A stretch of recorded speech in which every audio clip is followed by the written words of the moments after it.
to say a couple of words. So, sehr geehrter Herr Bundesminister, first of all, it's a pleasure to have you here. We really appreciate that you came because our Chancellor is sick on so short notice. Dr. Heinz Fassmann, professor of the University of Vienna, I think, if I'm correct, professor for geography and Raumplanung. How do I translate Raumplanung? City and country planning? Okay. But he's now in charge of a major ministry, which is the Ministry of Education and Research and University. So I would say our minister, if I may. A very warm welcome.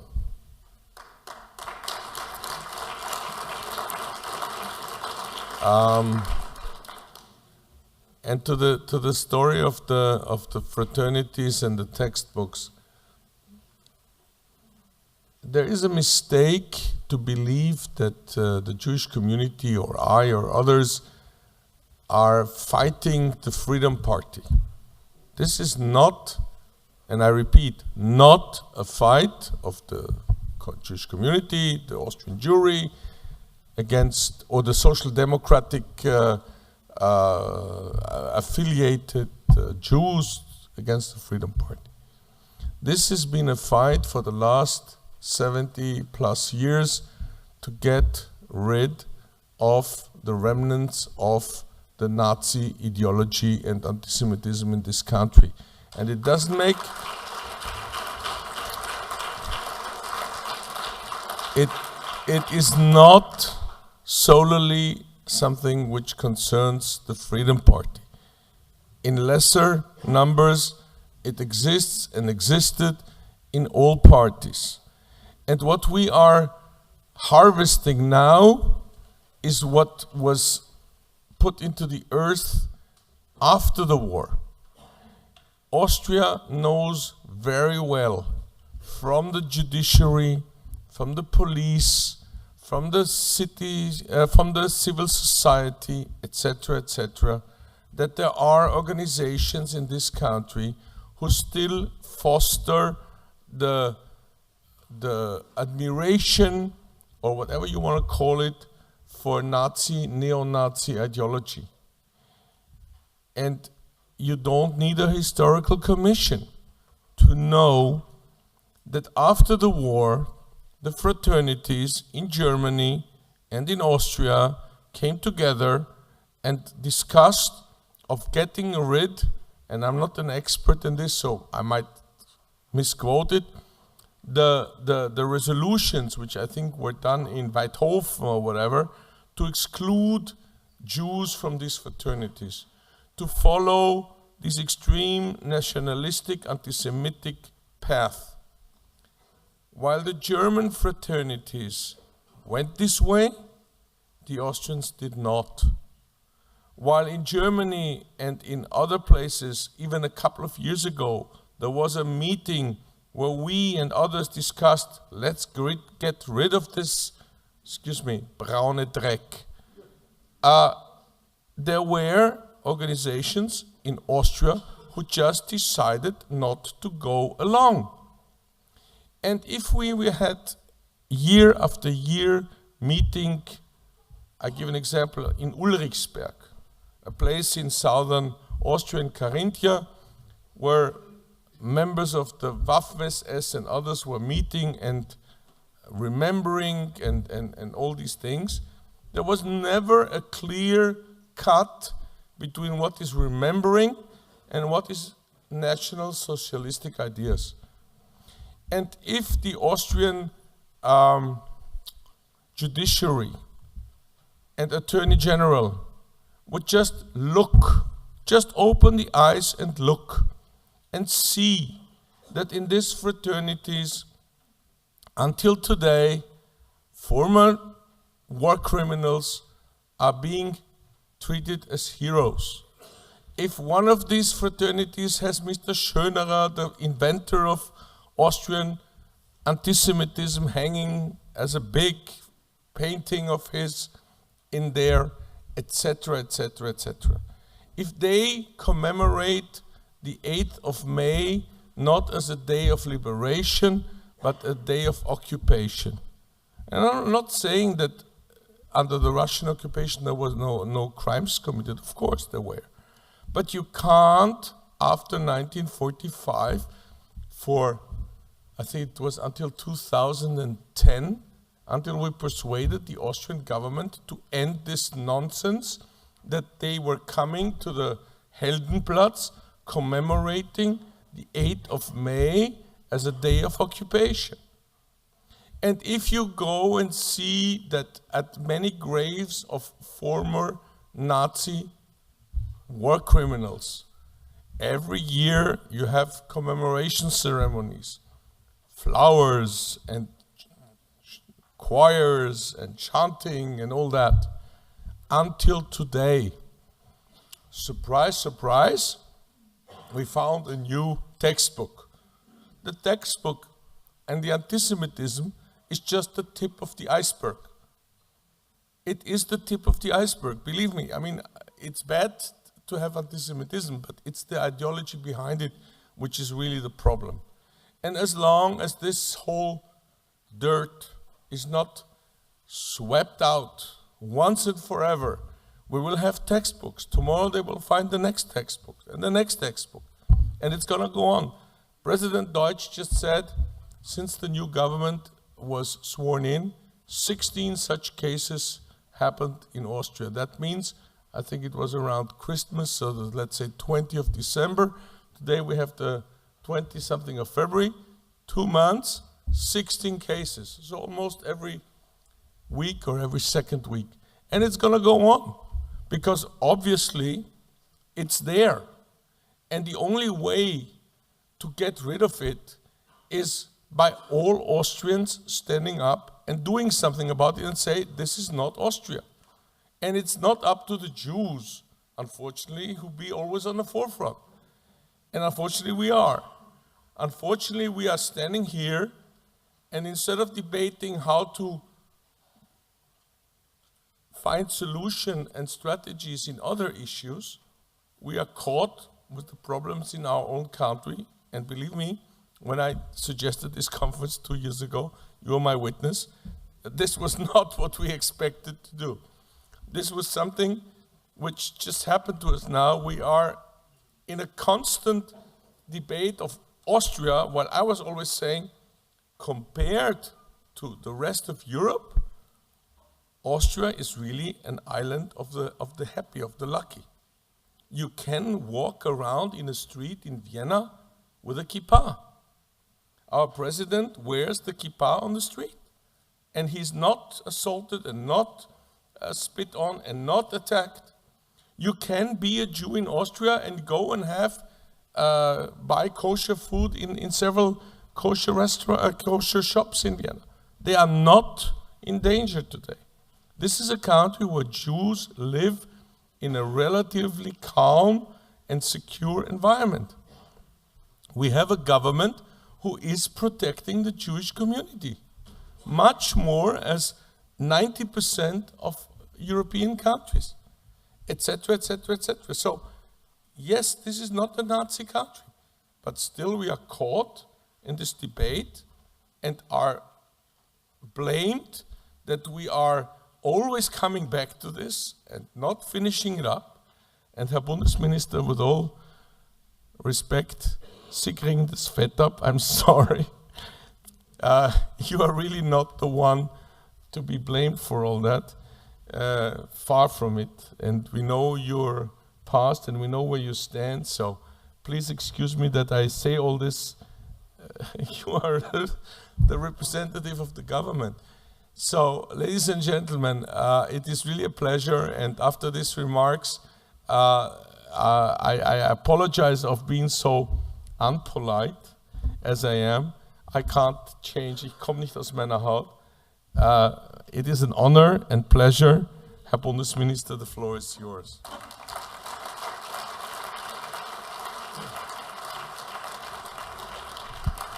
Yes, thank you. Thank you. Thank you very much indeed. It's not so easy to follow your very open and clear words. I could follow much clearer if I would not take over an official position in the Austrian government, if I would be a professor in that university. So therefore, I have to find the right words. Dear ladies and gentlemen, welcome to Austria, welcome to Vienna. It's a real honor for me to speak at your conference today, and I was very much looking forward to do that. Chancellor Sebastian Kurz caught a cold. I hope this is correct. Caught a cold. You as well. But the event was so important for him that he asked me immediately to replace him. And the conference is so important for me that I immediately said, yes, I will come to here and I will talk for him with my own words. I thank the European Jewish Congress and the Jewish community in Vienna, especially Dr. Moshe Kantor, Dr. Muzicant, and Dr. Deutsch for organizing that conference. I also thank the academic partners that have put together such an excellent and important program of 4 days of high-profile speakers. The Tel Aviv University, the New York University, and my own alma mater. Thank you, Professor Lange and your team. Especially in the year of commemoration in which we remember the 80th anniversary of the Anschluss of Austria, this conference is truly important because it's our special duty to fight against any forms of anti-Semitism that we still observe in the society today. Let me start my words of welcome with some personal experience. I was born 1955 in Düsseldorf in Germany, in a reconstructed city after the Second World War. In 1962, after the death of my father, I migrated with my sisters. I want to talk and say that I was coming to Vienna, and I talked to a generation which is a generation of my grandmother. She died long time ago, but I always tried as a young, and I was not a bright young, but I was interested in Austria and in the history, and always asked my grandmother about the time, the Second World War, the Jewish population, and it was interesting for me that I didn't got real answers, only evasive answers, ausweichende Antworten about this time. And some years later, or some decades later, I identified my answers of my grandmother was typical for the Austrian situation at that time. The question of guilt was always ignored, blocked, or moved away. Guilty were always the other one, but not the own population. And I know, because I was at that time young enough to recognize all political speeches, that it was Franz Vranitzky, and after him many politicians who said clearly what was the case in Austria and what happened in Austria as a victim and also as a perpetrator. And it is clear for a student, as I studied history, and I know and I knew that anti-Semitism is not falling from the heaven. It's produced by people, it's produced by society, it's produced that identifying people as the other ones or the scapegoats for everything. So one important thing is that we have to learn about the history, and we have to fight against anti-Semitism at its roots. We do not only have a historical responsibility, we have to live up to that responsibility every day. Chancellor Kurz asked me to emphasize that the new government of Austria is very much committed to the fight against anti-Semitism in Europe and everywhere, and there will be a zero tolerance for any form of anti-Semitism. This is also why this conference here is so important and timely in order to raise awareness, and I'm therefore here to signal that this awareness is to some extent my personal duty and my personal duty for that function as I have as a Minister for Education. What I saw as a social scientist in the last years was also that we are facing with a new form of anti-Semitism connected to the current refugee crisis. And I forget not that we have something new and important anti-Semitism. Thank you very much. My institute has undergone some studies about the values and norms of the refugees, an empirical study, and what we saw clearly is that there is an important anti-Semitism with many of these refugees. Interestingly, the younger are more intolerant than the older one. The older one of the refugees are educated in a different and much more liberal time. On the top of the hostility against Jews, there's also a large portion of migrants that have little respect for the rules of law in a liberal society. And all these two tendencies produce something like a dangerous mix. This has been and will therefore be an important part of the integration policy of that government, with courses on our values for refugees as well as kindergartens and schools. I recommend these measurements when I was the chair of an expert group on integration, and I remember I received a lot of criticism. Values can't be educated, said the people to me, or let the people how they are was the other opinion I received very frequently.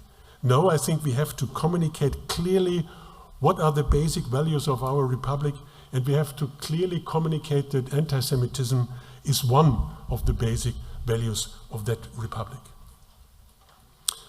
My third point. I'm now, since 2 months, the Minister for Bildung, Wissenschaft und Forschung, for education, science and research. And therefore the question, one of the first questions I came into our ministry, because of this relation to the coalition partner in our government, was what can we do and how can we actively do something against anti-Semitism. So the clear answer in my minister was education. And I fully agree what you said before. Education is the only thing what we can do and enlighten our instrument. Aufklärung ist unser Instrument. Explain the children the role of anti-Semitism, tell the story, tell the history, and don't accept the wish to draw a line under the reprocessing of the Holocaust. Die Schlussstrichdiskussion soll und darf es nicht geben. In the Ministry of Education, there are many activities to keep history alive. Erinnern.at, remembering.at is an important program and signal to bring the Holocaust and the responsibility of the people to the presence and into the classroom. Martina Maschke, she's so active. This is my impression in that respect. And since 20 years, Erinnern.at provides, amongst other sustainable teacher seminars on teaching and learning about the Holocaust in close cooperation with Yad Vashem. And if it would be possible, it would be my sincere wish to enable every teacher in Austria to attend this training. once in his or her professional career in order that he or she gets a sense of what happened in the past. However, up to now, we have subsidized the participation of nearly 700 teachers in these annual in-service trainings. Another activity is a preservation of the life stories of survivors of the Shoah as legacy for our young people. And this is a core element of our pedagogical endeavors. The commemoration year 2018 marks the realization of a comprehensive online database with the collection of all Austrian-related survivors' testimonies by my ministry. And Erinnern.at is a leading partner in what we call Stories That Move, a big innovation, a big innovative European online platform against racism and anti-Semitism. And there is another activity which is not on my list. I remember this is the ambitious and the effort to exchange historical views of historical Israel historical textbook with Austrian textbooks to look how the others are seeing the others, and try to bring a little bit, or try to make a parallel or a common textbook about this historical time. So education is a key element in order to prevent new generations from repeating the failure of the past. We will therefore foster a culture of commemoration in our school, and it is our goal to bring as many students as possible to memorial sites like Mauthausen in Austria, so they can see with their own eyes the evil that generation before us were able to do. My last point is the relation to Israel. I think Austria and Israel have excellent bilateral relations, not only on the political sphere. Tourism, for example, between Austria and Israel is at all-time high. Austrian exports to Israel saw a record year in 2017, an increase of 32%. Israel is a partner in Erasmus program and is a partner as well in Horizon 2020. And my scientific colleagues are happy to cooperate with colleagues in Israel.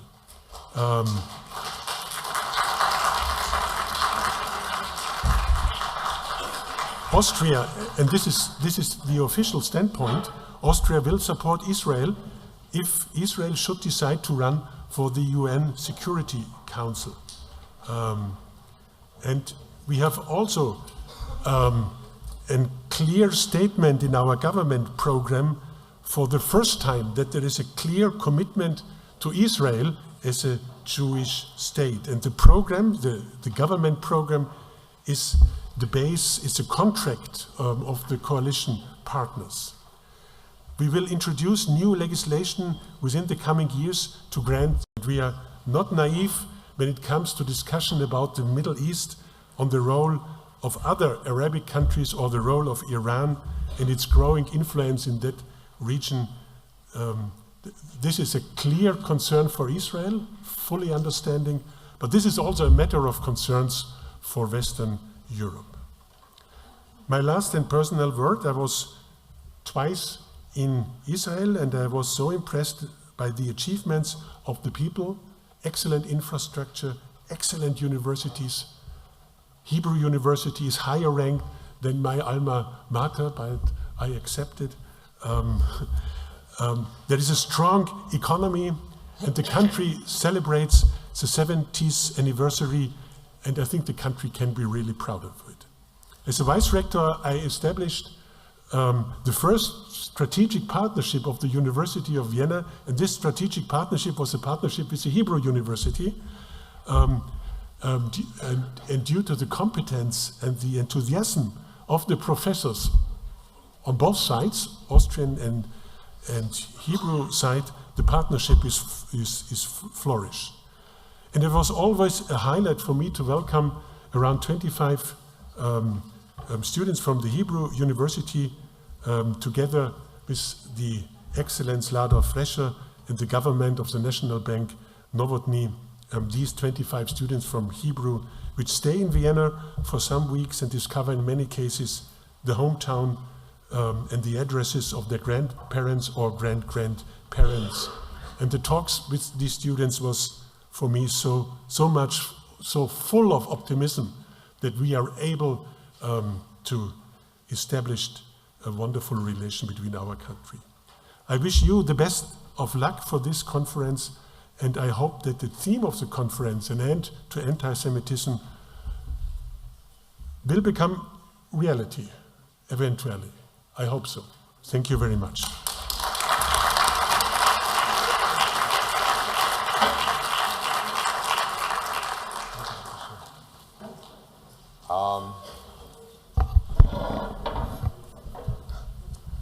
I've seen you. I'll be very honest.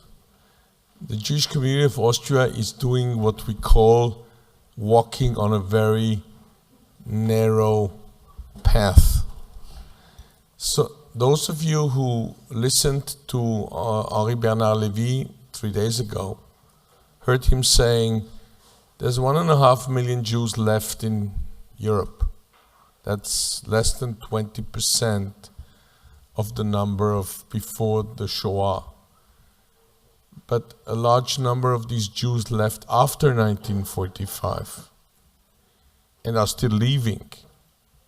So if we want to change something in this general situation, and this is why this conference is taking place here in Vienna, a key element is to stand up, not to be silent, to fight, but also to find partners.